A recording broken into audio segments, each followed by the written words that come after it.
Good morning mga kapatid. Kumusta po ang lahat? Nawa ay nasa maayos at mabuti po kayong kalagayan. Binabati ko po ang lahat ng mga kapatid sa Panginoon na nasa iba't ibang lokal, nasa malayong probinsya at nasa ibayong dagat. Maraming salamat po mga kapatid sa inyong patuloy na pakikibahagi, pagdalo at pagsuporta sa gawain po nating ito. Salamat po sa mga inilaan niyo pong panahon at pagkakataon na magkasama-sama po tayo na nag-aaral ng salita ng Diyos. Ganon din po sa mga kapatid natin na kabilang sa ibang kongregasyon, pero regular na nating nakakasama. Maging sa mga first-timer po na nakasama today, welcome po sa ating Sunday worship service. Maraming salamat sa inyo mga kapatid. Sa inyo pong lahat, ang dalangin ko po ay ang inyong patuloy pong paglagong spiritual. Dadako po tayo sa ating pag-aaral ng salita ng Diyos sa umaga pong ito. Today po is January 2, 2022. Ito po ang unang gawain natin ngayong taon dito po sa online or yung broadcast po natin. And syempre, para sa bawat isa sa inyo pong lahat, binabati ko po kayo ng isang Happy New Year. Gusto natin maging masaya, hindi lang po tayo, kundi pati na rin po ang ibang mga tao. Kaya, nakakasanayan na natin ang pagbating ito kapag bagong taon. So sa ating pag-aaral po today, ano nga ba ang ibig sabihin ng happy? Kasi ito po yung madalas po nating pang-greet kapag po New Year. Happy New Year. Ano nga ba ang ibig sabihin ng happy? Kapag ba binati natin ng Happy New Year ang isang tao or yung ibang tao, ano ba yung ibig sabihin natin na maranasan nila or ng ibang tao? Ano ba yung gusto nating mangyari sa mga taong binigyan natin ng pagbati ng Happy New Year? Ang nais ba natin ay maging masaya sila sa January 1 or ngayon January 2 sa isang araw, or gusto natin na maging masaya sila buong taon ng 2022? Ginigreet ba natin sila para maging maginhawa ang kanilang buhay? Kasi ang buhay na maginhawa, malamang happy. Di ba po? Ginigreet ba natin sila para financially maginhawa sila or mabawasan ang problema nila? O kaya magkaroon ng katuparan ang pangarap nila? Ganun ba yung ibig sabihin natin ng pagbati natin ng Happy New Year? And anuman po ang ibig sabihin para sa atin ng ating pag-greet na maging masaya ang bawat isa ngayong taon, nawa po ay hindi maging limitado o kaya ay hindi maging mali biblically ang definition natin ng happiness. May mga tao po kasi, ang happiness, ang kasiyahan, ay nakadepende lang sa mga pangyayari o kaya circumstances sa buhay. Halimbawa, noong New Year's Eve, madami kang handang pagkain, kasama mo ang family mo, pero paano yung iba na walang handa, walang pagkain, walang hanap buhay? Paano yung iba na hindi nila kasama yung kanilang pamilya o kaya nawalan sila ng mahal sa buhay? Meron pa kaya silang makikitang dahilan para maging happy itong taon? So, how do we really define true happiness? Paano tayo magkakaroon ng tunay na kasiyahan or kaligayahan? Hindi po masama na maghangad na maging masaya. Pero bilang mga nag-aaral ng salita ng Diyos, bilang mga mananampalataya, nararapat naman po sa atin na tama ang definition ng happiness para sa atin. Kasi nais po ng Diyos na masiyahan tayo, na maging maligaya tayo sa buhay na ito. Nais ng Diyos na magkaroon tayo ng tunay na kaligayahan, at yung happiness na yun ay hindi nakabase lang sa material things or mga saganang pinansyal na meron tayo, at hindi rin ito limitado yung kaligayahan or yung happiness sa mali nating definition ng kaligayahan. Okay? Diyan po iikot yung ating pag-aaral today. Pero ano nga ba yung synonyms ng happy sa dictionary? Basahin muna natin at tatandaan natin ito dahil habang tumatakbo yung ating pag-aaral, dito po nga umiikot yung ating tema. So yung synonyms po ng happy ay cheerful, contented, delighted, ecstatic, elated, joyous, overjoyed, and pleased. So yan po yung synonym ng happy. Pagdating naman po sa Bible, sa Hebrew word ng happy o yung pati ng mga synonyms na yan, ang ilan na mababasa natin tungkol sa happiness sa Hebrew ay ito, mula sa H8388, yung Eshir, yung happy, nang ibig sabihin ay blessed. No? Happiness only in masculine plural construction as interjection. How happy or blessed or happy. Yan po yung Hebrew word ng happy, Eshir. Same po yan, yung H8388 na Hebrew, sa Greek word naman na mababasa natin sa New Testament. Kasi kapag Hebrew, Old Testament. Kapag New Testament ay yung Greek. Same po yan sa mababasa natin, particular sa aklat ng Mateo sa chapter 5. Siguro mga 9 times nating makikita doon yung happy or yung happiness or yung blessed. Blessed yung sa Beatitudes. Ang happy or yung mapalad ay pagsasalarawan sa isang taong merong tunay at mataas na antas ng kasiyahan.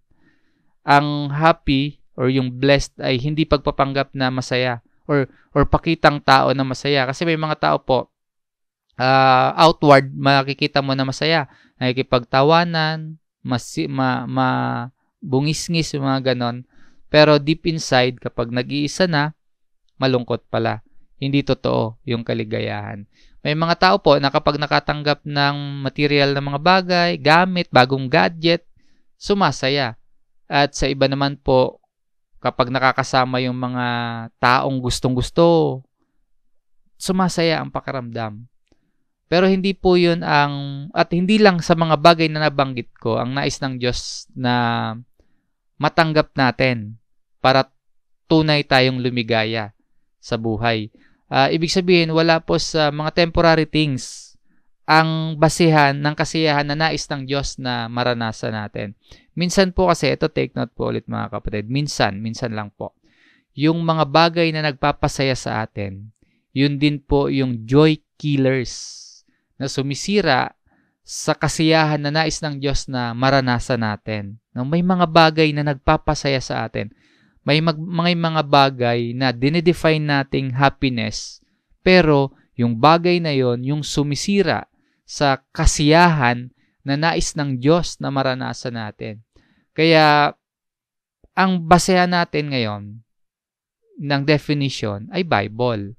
So, sa Bible, sino nga ba yung mga taong happy or blessed or mapalad? Sino yung mga taong may happiness sa buhay, yung mga taong may kaligayahan sa buhay? Ang mga pangunahing talata po ng ating pag-aaralan, mula po ito sa aklat ng Psalms, Book of Psalms or mga awit. At titingnan natin doon kung sino po yung sino yung binabanggit nung psalmist. Kung si King David yung nagsulat ng mga awit na aklat, sino yung binabanggit ni King David na blessed or mapalad or taong maligaya. Bago po natin basahin yung ating mga pangunahing verse, ang version po ng Biblia na ating pong ginamit sa pag-aaral po ngayon sa Tagalog po ay ang Biblia, Revised Tagalog Popular Version. Sa English naman po ay New American Standard Bible, or baka meron po tayong ilang piling talatang gamit ang ibang version. So, mamaya babanggitin din po natin yan. Pero kung may hawak po kayo na Biblia, paborito po ninyong version, komportable kayo, pamilyar kayo, mas madali po sa inyo na basahin, samahan niyo po kami, sabayan niyo po itong pag-aaral natin ng mga piling talata sa Biblia. Okay? So, paano natin malalaman na tama ang daan na ating tinatahak patungo sa kaligayahan? Kasi, hindi masama ang maging maligaya or masaya. At, ninanais natin yon na maging masaya din ang iba. Kaya nga, pag ganitong bagong taon, binabati natin ang karamihan ng Happy New Year. Kasi gusto din natin na hindi lang tayo maging masaya, pati ibang mga tao. And nais din naman ng Diyos na magtamo tayo ng kaligayahan. At yung kanina nabanggit ko nga po, ang kaligayahan na yon ay hindi base sa mga temporary things. So, paano natin malalaman na tama ang daan na ating tinatahak patungo sa happiness? Ito po yung ating mga pangunahing talata mula sa mga awit 119, verse 1 hanggang 3. Verse 1, mapalad silang sakdal ang landas. Yung mapalad po, di ba yung happy, yung blessed? Mapalad silang sakdal ang landas na sa kautusan ng Panginoon ay lumalakad.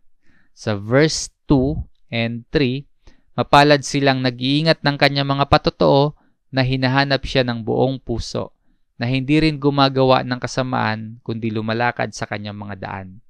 So tulad dito sa Psalmist, kung si King David ang nagsulat nito, paano natin makikita na ang tinatahak natin na daan ay patungo sa tunay na kaligayahan? Ang daan tungo sa tunay na blessedness or happiness ay sa pamamagitan ng salita ng Diyos. Ang taong namumuhay na ayon sa salita ng Diyos ay taong nagtataglay ng tunay na kaligayahan. So yung kautusan po, yung Word of God, yung patotoo, yung law, ito po yung lamp to our feet. Ang salita ng Diyos ay ilawan sa ating mga paa. Makikita natin dito sa Psalms na ating binasa na napakahalaga ng salita ng Diyos para sa umaawit nito or sa nagsulat nitong aklat.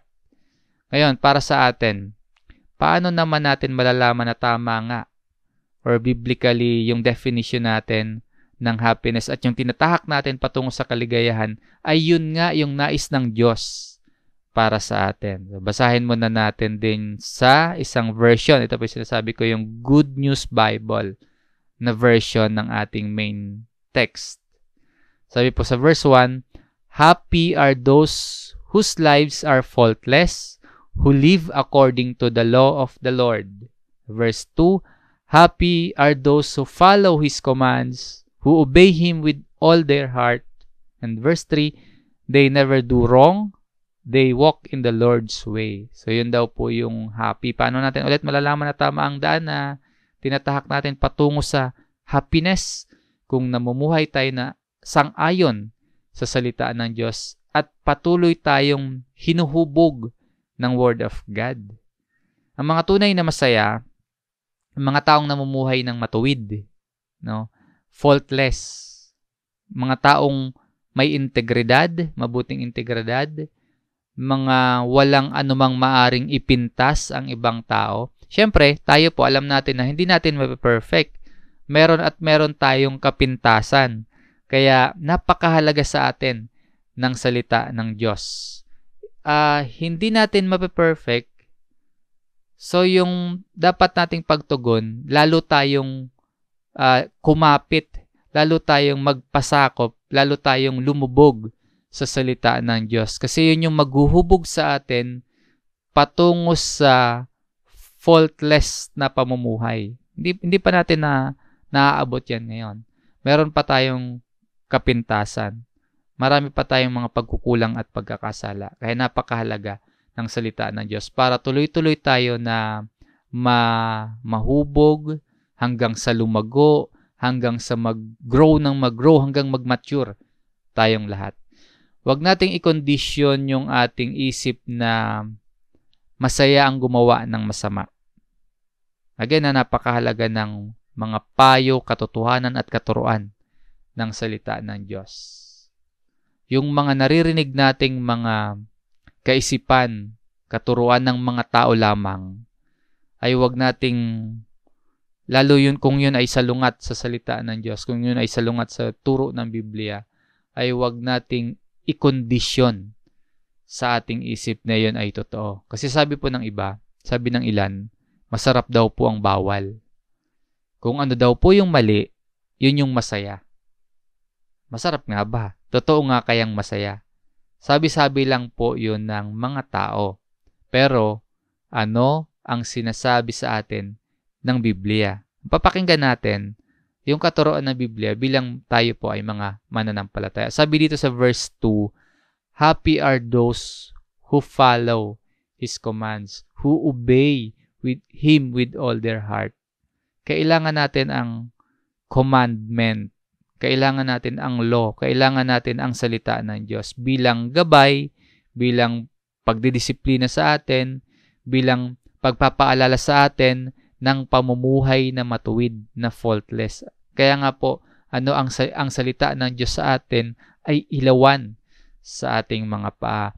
Hindi happy at hindi din happiness ang sasapitin ng taong nag-iisip na matatamo ang kasiyahan kapag nasusunod ang sariling gusto lang, na yung sariling kagustuhan na yun ay taliwas sa salita at kalooban ng Diyos. Katulad po sa akin noong medyo bata-bata pa ako at nasa poder po ako ng aking mga magulang, naalala ko, nagre-rebelde ako kapag maraming utos or maraming pagdidisiplina or pagtutuwid or pagpapaalala at pagbabawal para sa akin ang mga parents ko. Sabi ng mga magulang ko, bawal bumarkada sa mga lasenggo, sa mga sugarol, bawal magparty ng magparty, magpakalasing, magsugal ng magsugal. Yun pa naman yung ginagawa ng sets ng barkada ko. Kaya akala ko, masaya yon. Kaya sumusuway ako ngayon sa mga parents ko. Nagre-rebelde ako sa mga magulang ko. Kasi sabi-sabi sa akin ng mga kaibigan ko, nakikita ko sa kanila na masaya ang bawal. No? And pagdating po ng pag-grow ko, pagkaedad ko, habang nagkakaisip ako ng tumatagal, nag-mature unti-unti yung pag-iisip ko, na-realize ko na mali pala ako at tama yung mga pagdidisiplina, pagbabawal, at paggabay sa akin ng mga magulang ko. Na hindi ko pala talaga matatamo ang kasiyahan sa pagsuway ko sa mga magulang ko. Nagdulot pa nga yun ng lungkot, frustration sa mga parents ko. So, paano naman magiging masaya yun? Yung pagre-rebelde ko sa mga magulang na akala ko nagpapasaya sa akin, ay nagdudulot sa kanila ng kalungkutan at frustration. Ganun din po sa ating mga mananampalataya. Binigay ng Diyos ang kanyang salita para tayo po ay disiplinahin, ituwid, gabayan, bigyan ng ilaw sa ating mga tatahaking landas, hindi para limitahan, kundi para tunay nating maranasan ang kaligayahan na ibinibigay ng Diyos mismo. So kung gusto talaga nating maranasan ang tunay na Happy New Year or Happy Life, huwag tayong magrebelde sa Diyos. Huwag tayong kumontra sa kanyang salita. Napag-aralan naman natin at kung talagang patuloy tayong sumusubaybay sa mga gawain ito at may mga personal po kayong inilalaan na panahon na mag-aral ng salita ng Diyos, itinuturo sa atin ng Biblia ang kanyang mga utos, ang kanyang pag-ibig, ang paggalang natin sa ating mga magulang pati sa Diyos, ang pagsunod natin sa Diyos at pagsunod natin sa mga may otoridad sa atin. At marami pa. So, bawat karunungan na mula sa Diyos na ating natutunan, na ating tinanggap, na ating napagnilay-nilayan, at alam natin makakabuti sa atin yon, yung mga naituro sa atin na yon ay isa sa puso natin. Sabi po dito sa verse 2 na hinahanap siya ng buong puso. Who obey Him with all their heart. Ang salita ng Diyos, so sa panahon natin ngayon, ang Biblia, yan po yung huhubog sa buhay natin kung ituturing nating isang kayamanan at iingatan ito sa ating mga puso, yung Word of God. Kung wala ito sa puso natin, kung wala ang salita ng Diyos sa puso natin, at hindi man lang natin binabasa ang kanyang salita, no, kung hindi mahalaga sa ating puso ang kanyang salita, na hindi man lang natin binibisita, hindi man lang natin tinitingnan, hindi man lang natin binabasa ang kanyang salita sa araw-araw, may emptiness sa puso natin. Makuha mo man lahat ng inaasa mo na akala mo makakapagpaligaya sa iyo, meron ka pa ring emptiness sa puso mo kung wala dyan at hindi mo pinapahalagahan ang salita ng Diyos. Wala tayong tunay na satisfaction. Wala tayong contentment. Wala tayong kaligayahan. Ipinapakita sa atin ng mga talatang ito na ang taong nagpapahalaga sa salita ng Diyos ay mga taong truly happy. Ang ating pong kaligayahan po ay proportion or katapat sa kung paano natin tinatrato ang salita ng Diyos, na ngayon nga po ay ang Biblia. Gusto ba nating maging tunay na happy ang ating New Year or ang ating new life? Nitong nakalipas na 2021, kung babalikan natin, ano yung naging mas mahalaga sa atin? Ano yung malinaw na pinahalagahan natin noong nakaraang 2020? Ang pagtatrabaho? O ang libangan? O ang mga salita ng tao? Hindi ko po sinasabing masama at mali agad yon. Pero ano yung mas mahalaga sa atin? Yung bang mga temporary things kumpara sa salita ng Diyos? And anong aasahan nating happy sa New Year na ito kung wala tayong magiging pagbabago sa ugali natin, sa pagtrato natin, sa attitude natin sa Word of God, sa Biblia?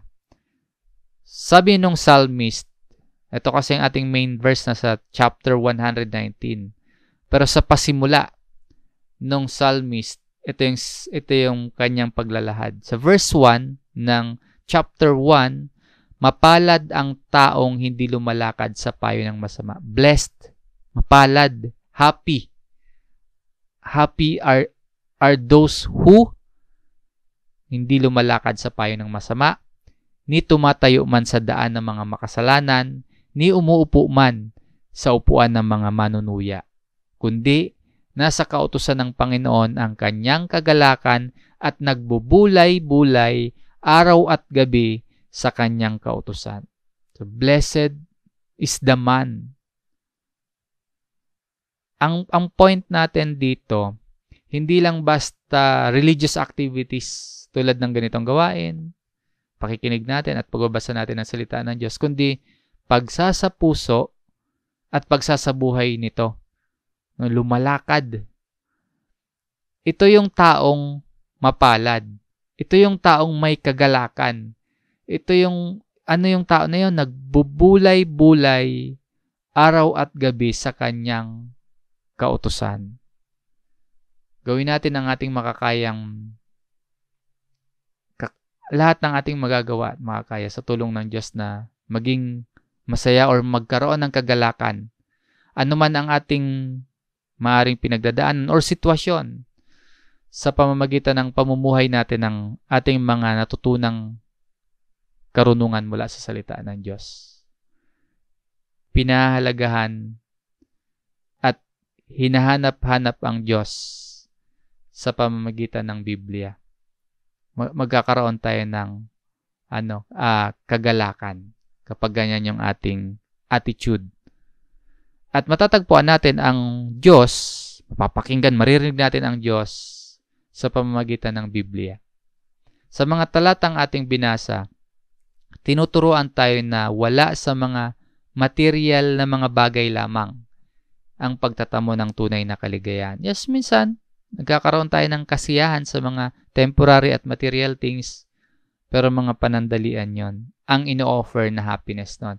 Ang nais ng Diyos na ibinibigay niya sa kanyang mga mananampalataya ay tunay na kagalakan at kagalakang pangmatagalan. Anuman yung circumstances or anuman yung sitwasyon natin.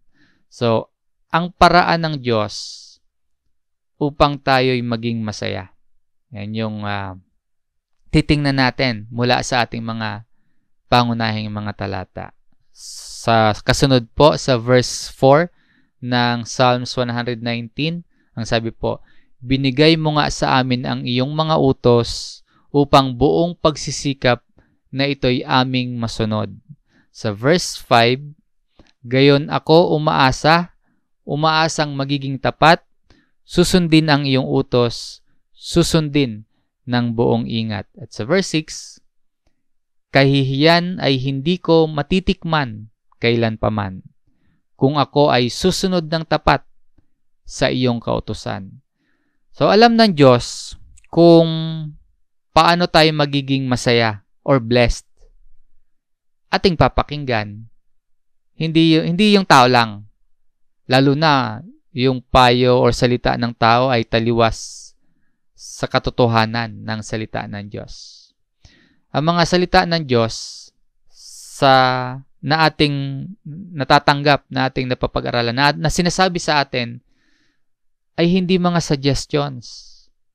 Ang Word of God ay hindi ito mga suggestions sa atin na pag-iisipan natin kung susundin ba natin o hindi. Diba, mayroon tayong nabasang commandment. Ay, teka Lord, pag-iisipan ko muna yan. Hindi pa yata akma sa akin yan. Hindi ko pa yata may i-apply yan or masusunod yan sa ngayon. Hindi po yun ganon. Ang law, ang kautusan ng Diyos, ang salita ng Diyos ay ibinigay sa atin na hindi suggestion na pag-iisipan ba nating sundin or hindi. Sinasabi sa atin ng mundo, upang maging masaya tayo, may gagawin tayo. Para maging masaya ka, sabi sa atin ng mundo, ito gawin mo, ganun yung bilhin mo, ito yung pangarapin mo, ganun yung pursigihin mo. Pero kung taliwas yan, lahat ng yan na sinasabi ng mundo ay taliwas pala sa salita ng Diyos, hindi natin matatamo ang tunay na kasiyahan na hinahanap natin. Kahit pa magbunga ang pagpupursige mo, kahit na makuha mo ang pangarap mo, makuha mo ang nais mong bilhin or nagawa mo at nagbunga ang nais mong gawin. Kung yan po ay taliwas sa salita ng Diyos, hindi natin matatamo ang tunay na kasiyahan na nais ng Diyos na maranasan natin at hinahanap ng puso natin. Merong kasiyahan sa pamamagitan ng pagsunod natin sa salita ng Diyos. Ang mabuti para sa atin ay nagbubunga ng kasiyahan para sa atin. Alam to ng Diyos. Ano yung mabuti sa iyo at ano ang magpapaligaya sa iyo? Alam yon ng Diyos. At nais ng Diyos na maging masaya ka. Sa verse 4 at 5 na ating binasa, kung mapapansin niyo, nagtuturo yun ng seryosong pagsunod natin sa Kanya. Ang resulta, itong verse 6, kahihiyan ay hindi ko matitikman kailanman. Kung yung pagtuturo na sa atin na ng pagkakaroon natin ng seryosong pagsunod sa Kanya, ay eto, hindi tayo makakalasap, hindi tayo makakaranas ng kahihiyan kung tayo ay susunod ng tapat sa kautusan ng Diyos. Ang isang taong sumusunod sa utos ng Diyos, hindi mapapahiya sa harapan ng tao. Kung mapahiya man tayo sa tao dahil sa ating pagsunod sa Diyos, sa kalooban at salita ng Diyos, sumunod tayo tapos napahiya tayo sa tao, palalagpasin lang natin ito. Dahil ang mahalaga o pinakamahalaga para sa atin ay ang sasabihin ng Diyos, hindi ang sasabihin ng tao or opinion lamang ng tao. So, seryoso ba tayo talaga na magtamo ng kaligayahan? Seryoso ang Diyos kasi na sundin natin siya at sundin natin ang kanyang salita. Ibinigay niya ang kanyang utos upang matamo natin yung pinakamataas na antas ng kaligayahan. seryoso din tayo dapat sa pagsunod. Kasi seryoso ang Diyos sa pagbibigay niya ng kanyang salita sa atin. At alam ng Diyos kung ano yung makakabuti sa atin at magbibigay sa atin ng kaligayahan. Maingat tayo dapat sa mga ginagawa natin. Pinag-iisipan dapat natin ang mga desisyon natin kung ito ba ang nais ng Diyos o baka ito lang ang gusto natin. Yung pagpupursige natin, yung mga gusto nating bilhin at gusto nating gawin, yung mga pangarap natin, pinag-iisipan dapat natin kung yan ba ang nais ng Diyos sa atin o baka yan lang yung gusto natin. At ang pagsunod natin sa salita ng Diyos ay hindi lang panlabas lang at pakitang tao lang at sa sariling pamamaraan lamang, kundi mula sa puso at ayon sa paraan mismo ng Diyos ang ating pagsunod. Tingnan natin ang kanyang salita. Itrato natin ito, ang salita ng Diyos na nagbibigay kasiyahan sa atin. Hindi natin itratong killjoy ang Biblia, ang Word of God, na ang dami namang bawal dyan, na masyado naman technical yan, na hindi ko agad-agad maintindihan yan. Hindi killjoy kung maraming pagbabawal at maraming pagdedisiplina ang salita ng Diyos. Ituring natin ito na nagbibigay kasiyahan sa atin dahil alam ng Diyos na nagsasalita sa atin kung ano ang mas mabuti para sa atin.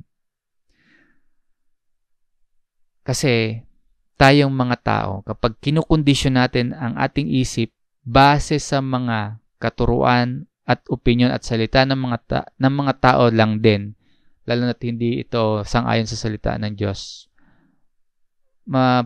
magiging delikado yung kalagayan natin. Halimbawa, ganito magiging kaisipan ko. Gusto kong maging masaya. Yes. Pag tinanong nyo, gusto mo talaga maging masaya? Yes, gusto kong maging masaya. Kaya, bibili ako ng bagong gamit, bagong gadget. Gusto kong maging masaya, yung makakapagpasaya sa akin. Or, maghahanap ako ng trabahong mas mataas ang sweldo or karagdagang trabaho para tumaas at lumaki yung kita ko para sumaya ako.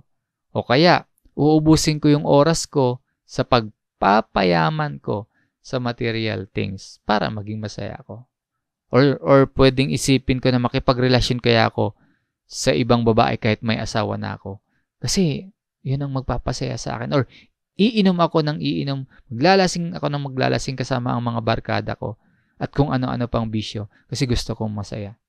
Kapag ganon yung katwiran mo, katulad ng sinasabi ko, katwiran niya ng taong nagre-rebelde sa Diyos. Katwiran niya ng taong hindi sumusunod sa Diyos na pansariling kaligayahan lang at maling pamamaraan ng pagkuha ng kaligayahan ang ginagawa at pag-iisip.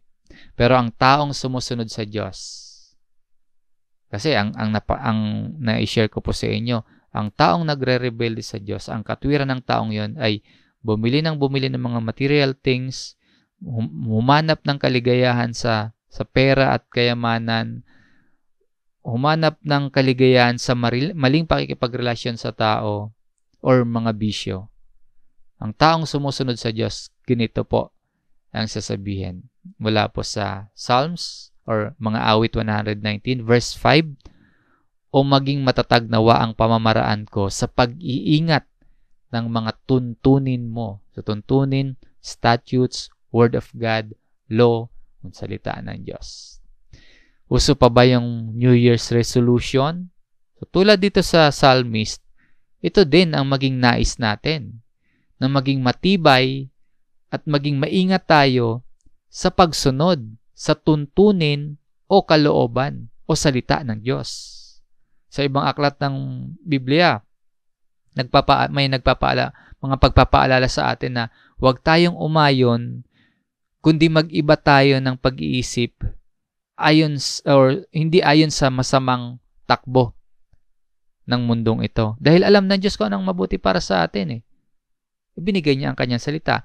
Ano ang nais ng Diyos sa atin? Kung gusto ng Diyos na maging masaya tayo sa pamamagitan ng pag-iingat sa salita o tuntunin ng Diyos, ito nawa yung mangyayari sa atin. At magkakaroon talaga tayo ng Happy New Year or Happy New Life. Ito din sana yung gustuhin natin, tulad dito sa psalmist. Hindi lang tuwing linggo, hindi lang tuwing Bible studies natin, hindi lang buong buwan, or buong taon, kundi habang may pagkakataon pa tayo, habang buhay pa tayo, sundin natin ng buong pag-iingat ang salita ng Diyos. Kung nais nating maging masaya, kailangan nating hangarin na masunod ang kanyang tuntunin o ang kanyang mga salita. Dahil ang salita ng Diyos, ang paraan mismo ng Diyos upang magtamo tayo ng tunay na kaligayahan. Sa lahat ng aspeto ng ating buhay, magiging masaya tayo, magiging maligaya tayo kapag nakaayon ang mga ginagawa natin sa salita ng Diyos, sa pag-aaral natin. Kung ang pag-aaral mo ay nakaayon sa salita ng Diyos, magkakaroon ka ng kaligayahan sa pag-aaral mo. Magkakaroon ka ng kaligayahan sa paghahanap buhay mo, sa pakikitungo mo sa kapwa, sa pakikisama mo sa kapwa. Sa lahat ng mga ginagawa natin, kung pinahalagahan at ina-apply natin ang salita ng Diyos, magkakaroon tayo ng happiness. Maging ito man po ay simpleng gawain, maliit na gawain, o malaking bagay sa buhay natin. Kung tayo po ay nakaayon sa paraan, sa pagsunod, sa kalooban at salita ng Diyos, magkakaroon tayo ng tunay na kaligayahan at inward na kaligayahan ang itinuturo sa atin ng salita ng Diyos. Ang kailangan lamang po, maniwala tayo na ang salita ng Diyos ay nagbibigay o nagtuturo sa atin ng tunay na kaligayahan. Katulad dito sa Psalmist, nagkakaroon siya ng kaligayahan anuman yung sitwasyon niya. Hindi nakadepende sa nangyayari sa panlabas niya. Na kahit mahirap yung sitwasyon niya, he is delighted in God's Word. Mararanasan din natin ang parehong kaligayahan o inward happiness ng psalmist kapag tayo po ay we also delight ourselves in salita ng Diyos.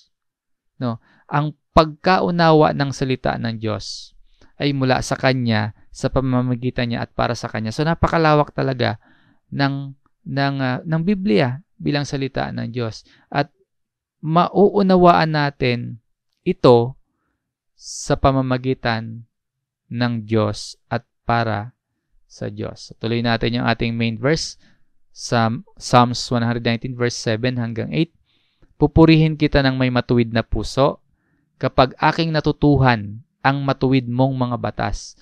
Aking tutuparin ang mga tuntunin mo o wag mong ganap na talikuran ako. So yung batas, yung tuntunin, yung salita ng Diyos, yun yung magbibigay at nagtuturo sa atin ng pagtamo ng kaligayahan. Likas sa atin yung, bilang mga tao, likas sa atin yung pagkakasala. Likas sa atin yung pagsuway sa Diyos. Likas sa atin yung pagkakaroon ng makasarili na pag-iisip, mapagmataas na puso. Pero kung tatanggapin natin ang salita ng Diyos at ang pagkaunawa natin, ang kaalaman natin ay mula sa Kanya. Tulad dito sa Psalmist, kahit mahirapan tayo, sabi sa verse 8, aking tutuparin ang mga tuntunin mo. Alam naman natin na ang Biblia ay salita ng Diyos at mula ito sa Diyos. So we must resolve to obey or follow God's Word. Hilingin natin sa Diyos. Tulad sa verse 7, na matutunan natin ang matutuwid niyang mga batas. Sa verse 18 po ng Psalms 119, ganito nakalagay. Buksan mo ang aking mga mata upang makita ko ang kahangahangang mga bagay sa kautusan mo.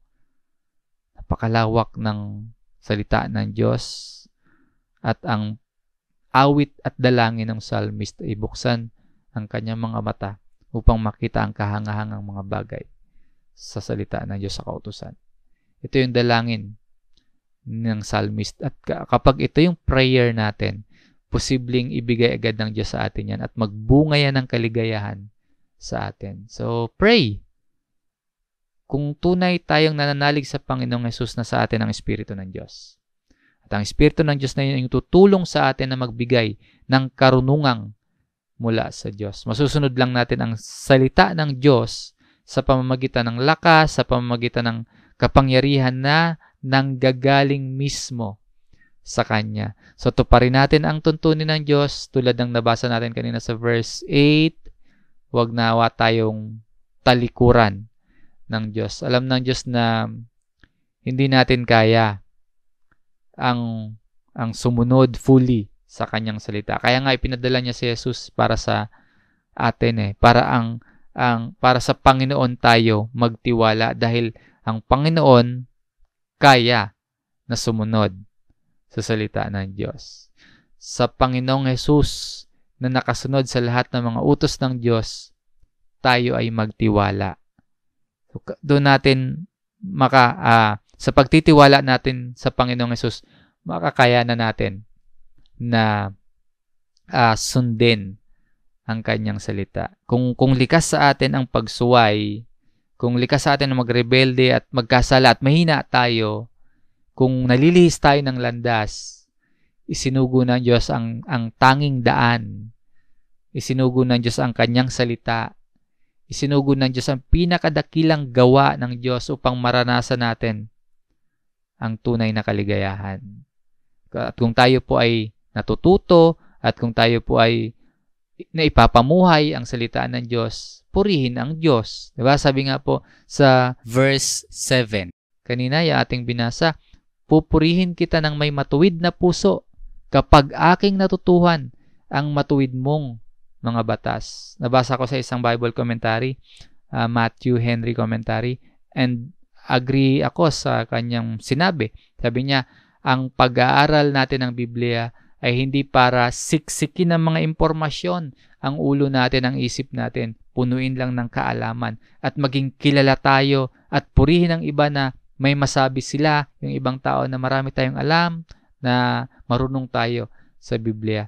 Kundi po, kaya po tayo nag-aaral ng Biblia ay upang tayo at ang marami pang mga tao ay magpuri sa Diyos. Kapag natututunan ang salita ng Diyos, ay tayo at maraming mga tao ay matutong magpuri sa Diyos. Hindi natin babasahin yung Genesis to Revelation o kakabisaduhin itong Book of Psalms na pinag-aaralan natin ngayon para masabi ng ibang tao na ang galing-galing natin sa Biblia, na matalino at maalam tayo. Magbabasa tayo at makikinig tungkol sa Biblia at gagawin natin ito para masabi natin sa Diyos at masabi ng ibang tao na kapuri-puri ang Diyos, na magaling, na ang Diyos ang magaling at makapangyarihan at matuwid ang Diyos at karapat dapat siyang purihin dahil sa Kanyang salita na ibinigay sa atin. So habang natututo po tayong lahat sa salita ng Diyos, pupurihin natin ang Diyos na merong malinis na puso, merong tapat at matuwid na puso ang pagpupuri natin. Maging kaligayahan sa atin ang Kanyang salita. Hindi tayo makakapagpuri ng may matuwid na puso kung hindi nagiging kaligayahan sa atin ang Kanyang salita. Panalangin natin na mangyari ito sa atin. At kung nangyayari man, manatili ito sa atin. At tumibay, no, lumago na nangyayari ito sa atin na ang Kanyang salita ay maging kaligayahan natin. Magtiwala tayo sa Diyos. Tandaan po natin ang pagkaunawa ng salita ng Diyos mula sa Kanya, sa pamamagitan niya, at para sa Kanya. Magtiwala tayo fully sa Diyos. Sabi nga ni Apostol Pablo, pagkatapos niyang ipahayag ang kadakilaan ng awa ng Diyos para sa atin, ganito binanggit niya sa mga taga-Roma, chapter 11, verse 33 at verse 36. Basahin natin. O ang kalaliman ng mga kayamanan ng karunungan at kaalaman ng Diyos. So matapos niyang banggitin yon sa verse 36, ang sinabi niya, sapagkat mula sa Kanya at sa pamamagitan niya at para sa Kanya ang lahat ng mga bagay, sumakanya nawa ang kaluwalhatian magpakailanman. Amen. Ang pagpupuri sa Diyos hindi lang isang araw, hindi lang kung kailan gusto natin, hindi lang sa isang taon, isang buong taon, kundi forever po ang pagpupuri at pagsamba natin sa Diyos. Forever po ang pagluwalhati sa Diyos dahil gusto ng Diyos na maranasan natin ang kaligayahan forever. So ganun din, pang habang buhay din ang ating pagsamba, pagbibigay luwalhati at pagpupuri sa Diyos. Kung gusto po natin talagang maging masaya, tatahakin natin ang daan na itinakda ng Diyos para sa atin. At malinaw kung ano yung gabay at ilaw ng ating mga paa sa pagtahak ng landas na yon. Tatahakin natin ang daan na itinakda ng Diyos para sa ating lahat. Ilalagay natin sa ating puso ang kanyang salita araw-araw at magsisikap tayo sa tulong at kapangyarihan at biyaya ng Diyos na sundin kung ano yung nais niya para sa atin. Hindi lang parang simpleng resolution mula January 1 or January 2 ngayon to December 2022.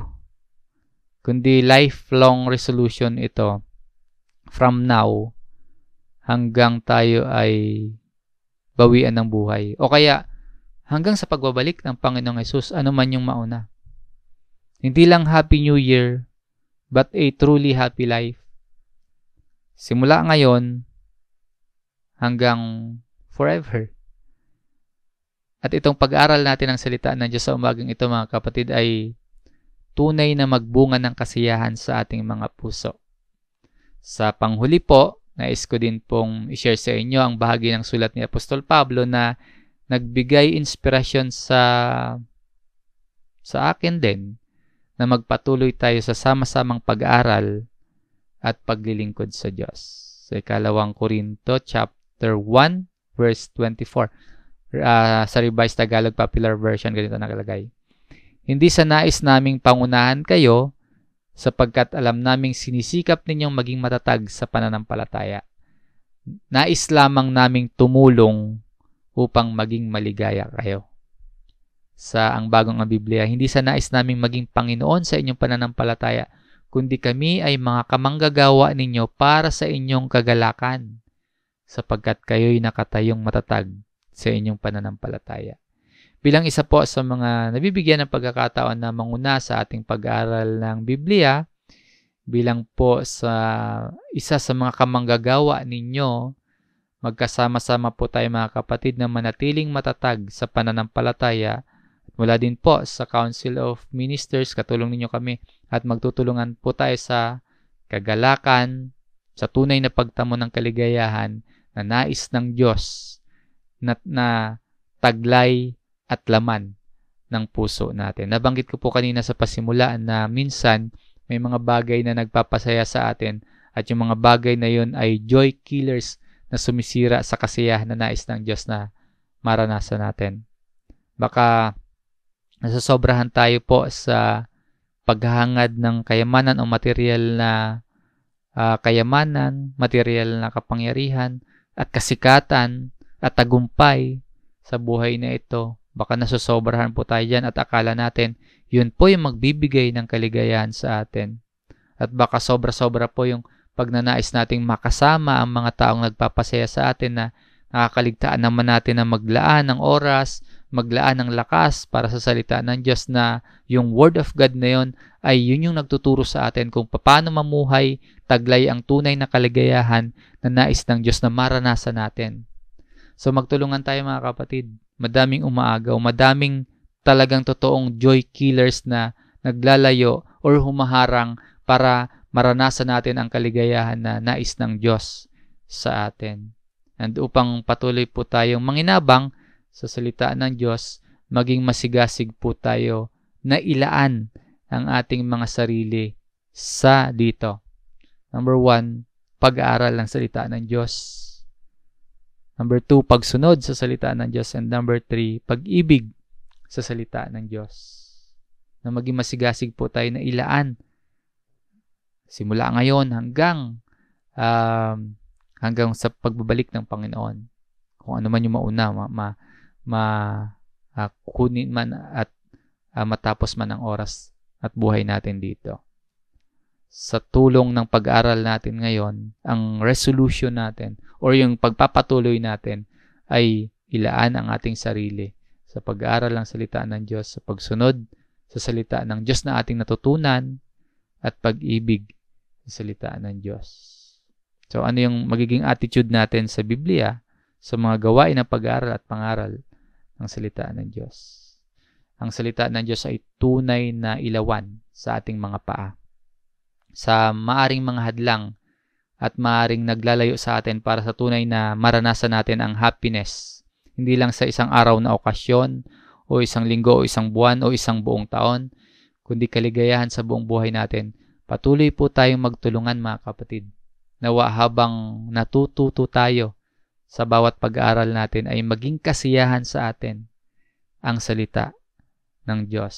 Sabi po sa mga awit 112 verse 1, purihin ang Panginoon, mapalad, blessed, or happy ang tao na natatakot sa Panginoon, na lubos na nangagalak sa kanyang mga utos. Mapalad, maligaya ang taong may takot sa Diyos. Magpaalalahanan tayo mga kapatid, taglay ang pag-ibig sa atin ng Diyos at pagmamalasakit natin sa isa't isa. Magalak nawa tayo. Ang puso natin ay magalak sa pag-aaral at pagganap ng kalooban ng Diyos. Maraming salamat sa pakikinig. Ang kapayapaan at biyaya ng Diyos sumaating lahat. At kung tayo po ay natulungan ng inabang na espiritual sa ating mga salita ng Diyos na napakinggan at napag-aralan, maaari niyo po itong i-share, itong video na ito para sa ating iba pang mga kapatid at mga kakilala na nangangailangan ng salita ng Diyos. Huling paalala mga kapatid, maaaring maluwag po ang mga quarantine measures natin sa ating paligid. Patuloy pa rin po tayong mag-ingat. Patuloy pa rin po tayong sumunod sa mga pagdidisiplina at mga paalala ng ating mga otoridad. At hanggat maaari, iwasan po sa mga closed doors, maraming mga tao at mga non-essentials na mga gatherings or mga gawain or mga pinupuntahan po ninyo. Mag-ingat parati mga kapatid, nawa ay hindi na tumaas ang bilang at hindi na humigpit itong pandemyang ating nararanasan. Muli maraming salamat po. Ang biyaya ng Panginoon sumating lahat. Magtatapos na po tayo mga kapatid at inaanyayahan ko po ang bawat isa. Tayo po ay manalangin.